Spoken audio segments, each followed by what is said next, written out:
বৌমা ছেড়ে উঠলে তেরা তুই বলো রে মেনুকে টাইরে চাইলে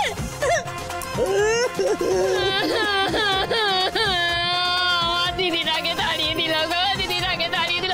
তোমরা আ করে দেখছো কি? দেখো দেখো এরা কেমন মানুষ দেখো। একটা দিন এলাম এখানে বৌভাতে আনন্দ করতে। বলে এই যে তুমি এখানে দাঁড়িয়ে দাঁড়িয়ে কি দেখতেছো? হ্যাঁ, বলতে পারতেছো না আমাদের মেয়ে কোথায় গেল? জিজ্ঞেস করো।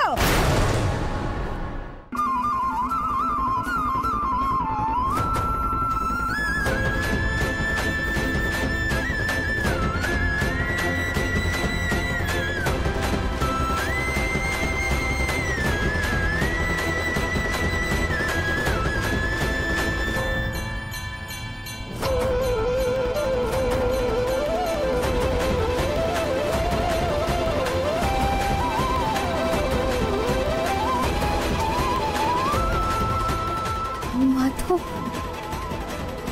তুই এখানে?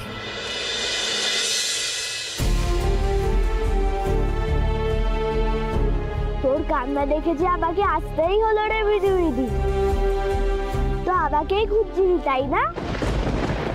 মোহিনীমা, আপনি এ বাড়ির সর্বে সর্বা। আপনার উপর ভরসা করেই আমার বিনুমাকে আপনার হাতে তুলে দিয়েছিলাম। সে গেল কোথায় মা? না, আপনাদের মেয়ে না বলে কয়ে যে কোনো জায়গায় বেরিয়ে যাবে যখন তখন, আর আপনি এখানে দাঁড়িয়ে বলছেন কোথায় গেল? এখানে দাঁড়িয়ে কোথায় গেল না করে বাড়ি গিয়ে খুঁজে দেখুন না কোথায় গেল। কি বলছেন আপনি মোহিনীমা? সে তো আপনার বাড়ির বউ। দায় নেই বললে তো হবে না বেয়ান।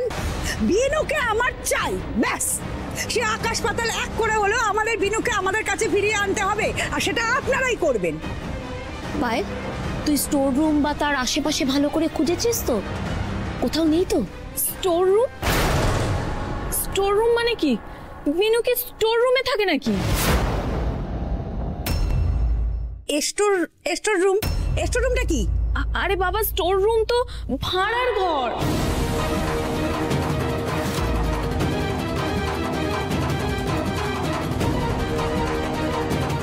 ভাড়ার ঘর? মোহিনীমা, আমার বিনু ভাড়ার ঘরে থাকে কেন? কোথায় সেই স্টোর রুমখানা? আপনারা ওদিকে যাবেন না। আপনাদের বিনু কোথায় আছে আমরা দেখি। আপনাদের সাহস তো মন্দ নয়। হ্যাঁ, আমার বিনুরে বিয়ে দিয়ে নিয়ে এসে এখন তাকে ভাড়ার ঘরে থাকতে দিচ্ছেন? আয় পোড়া কপালি আমার, কোথায় বড় ঘরে বিয়ে হয়েছে সেখানে কোথায় থাকবেন? সেখানে ভাড়ার ঘরে? এসে তো দিদি দিবাকর